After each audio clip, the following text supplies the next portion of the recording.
What is your first thought when you see a fluffy bunny? Is it to hug it? Is it to hurt it?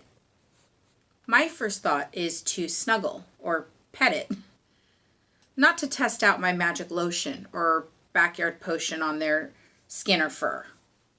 The Humane Society International states that in 2013, they estimated that approximately 100,000 to 200,000 animals suffer and die just for cosmetics every year around the world.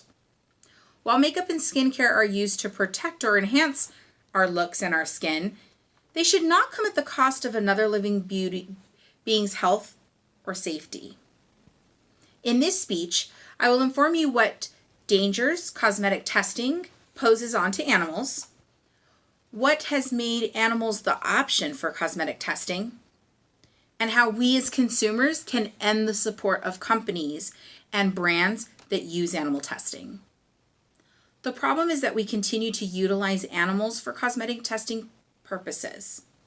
Innocent animals do not need to go through such exposure, suffering, and pain, especially when there are alternatives that exist.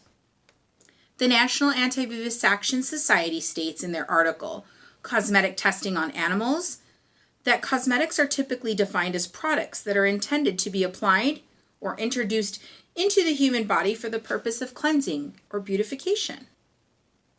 However, should such products require harm on another living being? Or rather, is that really how you would want your product to be tested before you were to apply it to your own face? As revealed by the organization Cruelty Free International, pregnant rabbits are force-fed a cosmetic ingredient for about 28 days and then killed along with their unborn babies. Rats are also forced to eat or inhale cosmetic ingredients, whereas mice and guinea pigs have cosmetic ingredients applied to their skin and then observed to see if they have an allergic reaction.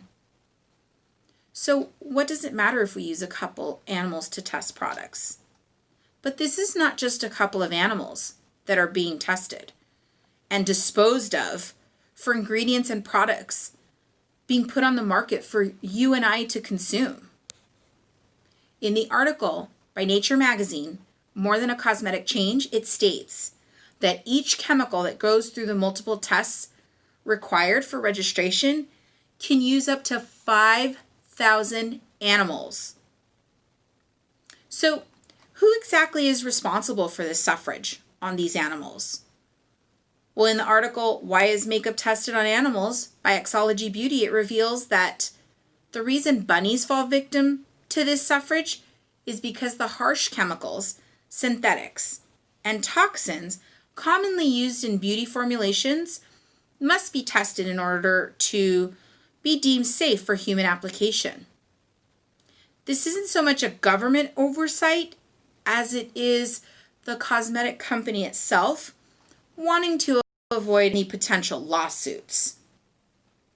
Although companies still use cosmetic testing as their most familiar method, there are scientific alternatives and are things as consumers that we can do to get these companies to stop this type of testing. According to the article, Alternatives to Animal Tests from the Humane Society of the United States, scientists at private companies, universities, and government agencies are developing new cell and tissue tests, computer models, and other sophisticated methods to replace existing animal testing.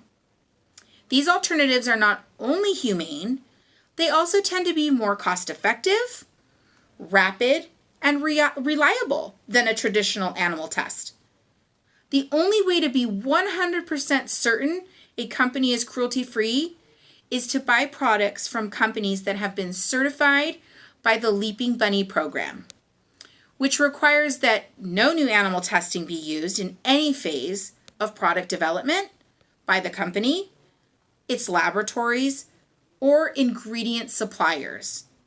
Do your research on any product you're considering to purchase and use on your skin. There are several logos out there, most in which encompass the use of a bunny. The leaping bunny, the bunny with the pink ears. Look for these logos on your products before you purchase them. Look at the packaging and see if they have one of the logos that shows that that product is cruelty-free. The author, Susanna Rose, of the article, How to Spot a Fake Cruelty-Free Logo, tells us, you might be surprised to know that some companies can still be certified by the Leaping Bunny or PETA without displaying these logos on their packaging. This is because companies have to pay an extra fee in order to be able to display the cruelty-free symbol on their products. Roughly less than half of the companies found on the Leaping Bunny and PETA lists sport the logo. So remember, check the database even if you don't see a logo. I hope that you now understand the dangers that cosmetic testing poses on these animals and how we as consumers can end the support of these companies and brands that use animal testing. I ask you to please do your research on new and existing products that you use. Download the Leaping Bunny's cruelty-free app to find brands that do not test on animals. Lastly, we all use social media in one form or another. Help spread the word about animal testing and programs like the Leaping Bunny through your social media platforms.